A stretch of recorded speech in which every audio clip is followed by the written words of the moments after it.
Assalamualaikum warahmatullahi wabarakatuh. Kami dari kelompok 5 ingin mempresentasikan tentang pemahaman dalam aspek berempati pada UBD.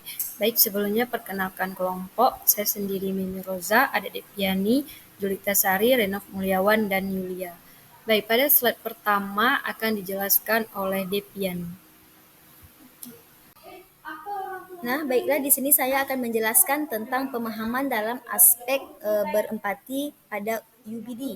Pemahaman mendalam tentang pentingnya berempati dalam konteks pembelajaran sangat penting bagi peserta didik untuk pengembangan kurikulum yang inklusif dan memperdayakan peserta didik.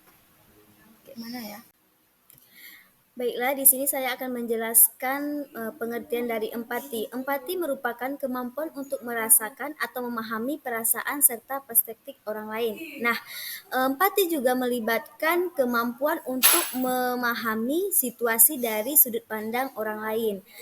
Empati juga sangat penting untuk mengintegrasikan pemahaman empati dalam aspek pembelajaran. Baiklah, saya akan melanjutkan materi selanjutnya, yaitu berempati dalam kerangka UBD. Yang pertama, merumuskan nilai yang ditemukan dan dirasakan oleh orang lain. Yang kedua, menggambarkan persepsi sensitif berdasarkan pengalaman langsung berkaitan dengan masalah belajar siswa. Yang ketiga, yaitu tercapainya kemampuan berempati. Materi selanjutnya akan disampaikan oleh teman saya.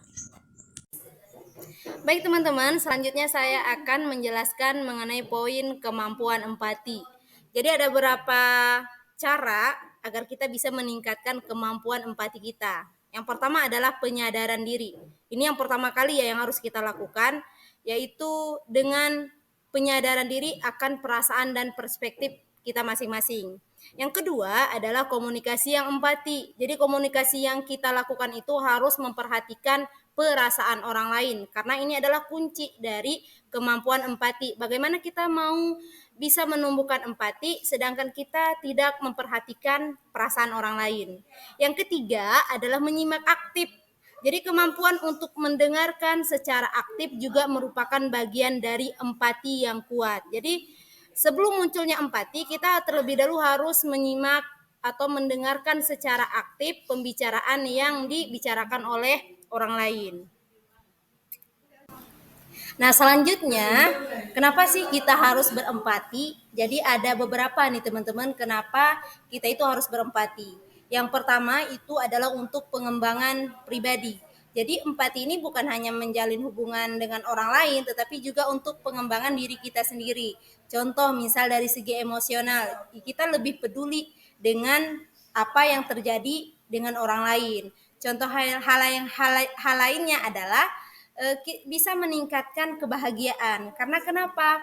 Karena berdasarkan teori berbagi atau senang menolong orang lain itu bisa meningkatkan hormon kebahagiaan pada diri seseorang. Yang kedua, kenapa penting berempati? Yaitu untuk bisa menjalin hubungan yang baik dengan orang lain. Dengan adanya empati, kita bisa merasakan apa yang dirasakan oleh orang lain. Misal teman kita sedih, kita merasakan ya sedih juga gitu ya. Ketika teman kita butuh pertolongan, kita akan mau menolong mereka. Ini adalah suatu hal yang bisa membuat hubungan kita dengan teman kita menjadi lebih baik. Yang ketiga, itu adalah menciptakan lingkungan belajar yang aman. Yang aman ya, jadi dengan adanya empati, saling merasakan, saling menolong, saling membantu, itu akan bisa menciptakan lingkungan belajar yang aman. Baik, di sini saya akan melanjutkan materi mengenai manfaat empati dalam pembelajaran. Ada 3 manfaat dalam empati. Yang pertama itu adalah hubungan yang positif. Jadi dengan empati itu bisa menjadikan hubungan yang positif antara siswa dan juga kepada guru. Kemudian yang kedua yaitu resolusi konflik. Empati itu bisa membantu siswa menemukan solusi yang terjadi. Kemudian yang ketiga yaitu komunikasi efektif. Dengan empati, siswa bisa menjalin empati membantu dalam memperkuat kemampuan siswa dalam berkomunikasi. Baik, di sini saya akan menjelaskan tentang contoh berempati dalam konseling. lanjutan dari yang sebelumnya sudah dijelaskan oleh teman saya. Contoh berempati dalam konseling di sini ada 3. Yang pertama ada simulasi situasi sosial.